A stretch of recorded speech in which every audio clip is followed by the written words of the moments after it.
दोस्तों मैं फराज मलिक।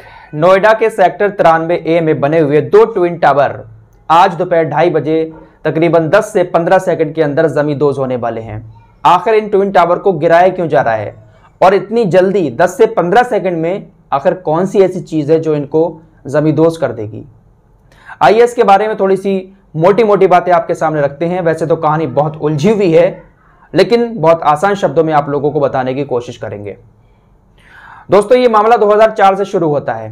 2004 में सुपरटेक नाम की एक कंपनी एमराल्ड कोर्ट नाम का एक प्रोजेक्ट लेकर आई, जिसके तहत इस एरिया में 11-11 मंजिलों के कुछ टावर बनाए गए।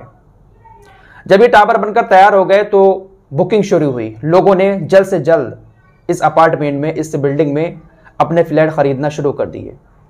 लोगों ने फ्लैट खरीदने में इतनी जल्दी की कि चंद ही दिनों में सारे फ्लैट बिक गए। और इसके पीछे की वजह यह रही क्योंकि कंपनी ने कहा इन घरों के आसपास बहुत बड़ा पार्किंग एरिया होगा, स्विमिंग पूल होंगे, आप आराम से अपने बच्चों के साथ टहल सकते हैं, खेल सकते हैं, ग्रीनरी होगी। तो दिल्ली के अंदर अगर इतना खुला हुआ स्पेस किसी को मिल जाए तो यहां पर घर खरीदना कौन पसंद नहीं करेगा, जिसके चलते हुए लोगों ने बहुत जल्द इन टावर्स में फ्लैट खरीद लिए। जब सारे फ्लैट बिक गए, लोग अपने अपने घरों में आकर रहने लगे, EMI भरने लगे। उसके बाद कंपनी ने जिस एरिया को पार्किंग एरिया बताया था, गार्डन एरिया बताया था, उस एरिया में 2 टावरों का निर्माण शुरू हो जाता है। मुश्किल से चंद कदमों की दूरी पर जो फ्लैट बने हुए हैं, जो बिल्डिंगें बनी हुई हैं, उनसे कुछ ही कदमों की दूरी पर 2 टावर बनना शुरू हो जाते हैं। जब आसपास के रहने वाले सोसाइटी के लोगों को यह बात मालूम पड़ती है कि 2 टावर बनाए जा रहे हैं और इन दोनों टावरों की ऊंचाई जो है वो बहुत ज्यादा होने वाली है, कुतुब मीनार से भी ज्यादा है, एक की 100 मीटर है, दूसरे की 97 मीटर, तो लोगों ने इसका विरोध करना शुरू कर दिया। उत्तर प्रदेश सरकार के पास भी गए, नोएडा अथॉरिटी के पास भी गए, लेकिन लोगों की किसी ने कुछ भी नहीं सुनी। देखते ही देखते 3 साल के अंदर हजारों मजदूरों ने काम किया और 70 करोड़ की लागत से तकरीबन ये दोनों टावर बनकर खड़े हो जाते हैं। इनमें से एक टावर की ऊंचाई 100 मीटर, दूसरे की 97 मीटर है, एक 30.5 मंजिल है, दूसरा 32 मंजिल है। अब जरा सोचिएगा कि आपका कहीं पर घर बना हुआ है और आपके घर के आसपास इतनी लंबी चौड़ी बिल्डिंग खड़ी हो जाए तो आप तो हमेशा डर के साए में जिएंगे कि कब आंधी तूफान आ जाए, कब भूकंप आ जाए, ये बिल्डिंग हमारे घर के ऊपर गिर जाए। तो इसी के चलते हुए मामला कोर्ट पहुंच जाता है।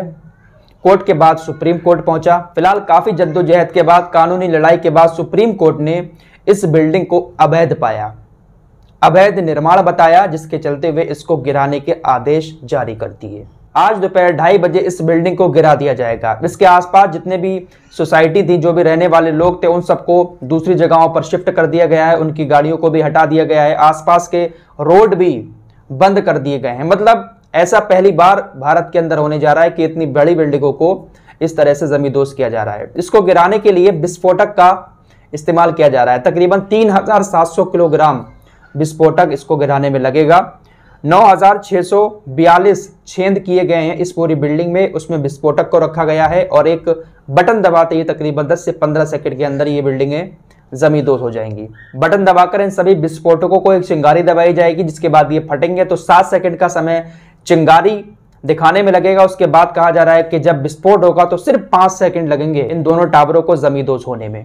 लेकिन बड़ा सवाल अभी भी यही फंसा हुआ है कि ये दोनों टावर आज ध्वस्त तो हो जाएंगे, लेकिन काफी सारे लोगों ने, तकरीबन 600-700 लोगों ने इन दोनों टावरों में फ्लैट बुक कर लिए थे, पैसे भी दे दिए थे। अब वो पैसा इनको मिलेगा या नहीं मिलेगा? काफी सारे लोगों ने कानूनी लड़ाई लड़ने के बाद पैसा ले भी लिया है, लेकिन अभी भी कंपनी के पास बहुत सारे लोगों का पैसा मौजूद है। लेकिन बड़ा सवाल ये भी उठ रहा है कि आखिर नोएडा अथॉरिटी की नाक के नीचे इतनी बड़ी बिल्डिंग बनकर तैयार हो जाती है और किसी को रातों रात कोई खबर ही नहीं होती है। सबकी मिली भगत, नोएडा अथॉरिटी की मिली भगत इसमें बताई जा रही है कि जिस चीज को बनाने की इजाजत ही नहीं है, जब इजाजत ही नहीं है कि इतनी लंबी ऊंची बिल्डिंग बनाई जाए, तो आखिर कैसे ये बिल्डिंगें बनकर तैयार हो गई? तो काफी सारे लोगों की इसमें मिली भगत बताई जा रही है, लेकिन फिलहाल अभी तक एक्शन कोई खास नहीं हुआ है अभी किसी के ऊपर। फिलहाल आज इस बिल्डिंगों को तहस नहस कर दिया जाएगा, लेकिन इसके बाद क्या होगा वो देखने वाली बात होगी। लोग काफी ज्यादा डरे हुए हैं कि जब ये बिल्डिंगें गिरेंगी तो इनसे जो धूल वगैरह निकलेगी, उसका गुब्बार निकलेगा, उससे वायु प्रदूषण में कितनी दिक्कत आएगी, और जो मलबा गिरेगा उसको हटाने में तकरीबन 3 महीने का समय भी लगेगा। तो बहुत सारी दिक्कतों का सामना भी करना पड़ेगा। लेकिन जो इंजीनियरिंग कंपनी इसको गिरा रही है, उसने कहा है कि किसी तरह की कोई घबराने की ज़रूरत नहीं है, सब कुछ बहुत आराम से हो जाएगा और पता भी नहीं चलेगा। लेकिन दिक्कतें तो शायद आने वाली हैं, क्योंकि जब इतनी बड़ी बिल्डिंगें गिरेंगी, जो गुब्बार निकलेगा उसका असर भी कहीं ना कहीं वायुमंडल में देखने को ज़रूर मिलेगा। फिलहाल 2:30 बजे इन बिल्डिंगों को गिरा दिया जाएगा।